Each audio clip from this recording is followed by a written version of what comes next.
இந்த ஆண்டு தமிழ்நாடு சட்டமன்ற தேர்தலை எதிர்கொள்ள இருக்கிறது. அரசியல் கட்சியினர் தேர்தலுக்கான முன் தயாரிப்புகளில் தீவிரம் காட்டி வருகின்றனர். இந்த முறை தேர்தலில் கடுமையான போட்டி இருக்கும் என்ற எதிர்பார்ப்பும் அதிகரித்து வருகிறது.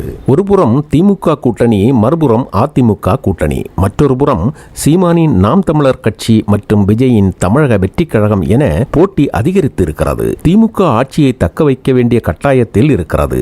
அதிமுக மீண்டும் ஆட்சியை பிடிக்க வேண்டும் என்பதில் தீவிரமாக இருக்கிறது. இந்த போட்டிக்கு மத்தியில் அரசியல் கட்சிகள் இந்த தேர்தலில் என்னென்ன வாக்குறுதிகளை வழங்கப் போகின்றன என்ற ஆர்வம் மக்களிடையே அதிகரித்து வருகிறது. தேர்தல் வாக்குறுதிகள் தான் மக்களை எந்த கட்சிக்கு வாக்களிக்க வேண்டும் என்ற முடிவை எடுக்க வைப்பதில் முக்கிய பங்காற்றுகிறது. எனவே அரசியல் கட்சிகள் தேர்தல் வாக்குறுதி தயாரிப்பில் முக்கிய கவனம் செலுத்துகின்றன. கடந்த தேர்தலில் திமுக வெற்றி பெறுவதற்கு மகளிர் உரிமை தொகை திட்டம் முக்கிய காரணமாக இருந்தது. இந்த முறையும் பெண்களின் வாக்குகளை கைப்பற்ற பல்வேறு வாக்குறுதிகளை கட்சிகள் வெளியிடும். குறிப்பாக பெண்களுக்கான மகளிர் உரிமை தொகை திட்டம் உள்ளிட்ட பல்வேறு திட்டங்கள் இந்த முறையும் தேர்தல் வாக்குறுதிகளில் முக்கிய இடம்பெறும் என எதிர்பார்க்கப்படுகிறது.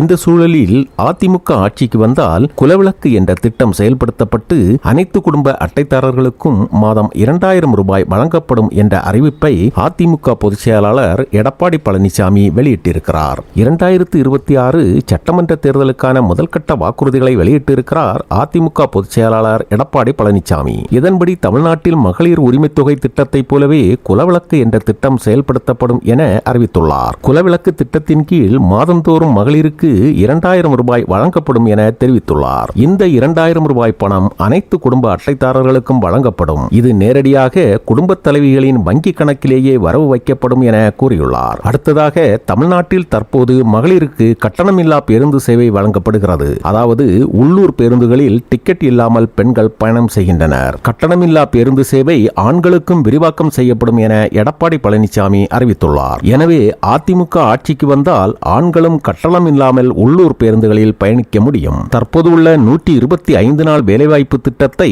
150 நாட்களாக உயர்த்த நடவடிக்கை எடுக்கப்படும் என அவர் அறிவித்துள்ளார். கிராமப்புறங்களில் சொந்த வீடு இல்லாதவர்களுக்கு அரசே நிலம் வாங்கி கான்கிரீட் வீடுகளை கட்டிக் கொடுக்கும் என கூறியிருக்கிறார். நகரங்களில் வீடு இல்லாதவர்களுக்கு அரசே அடுக்குமாடி வீடு வழங்கும் என்று அறிவிப்பையும் வெளியிட்டுள்ளார். 5 லட்சம் மகளிருக்கு இருசக்கர வாகனம் வாங்க 25,000 ரூபாய் மானியம் வழங்கப்படும் எனவும் கூறியிருக்கிறார்.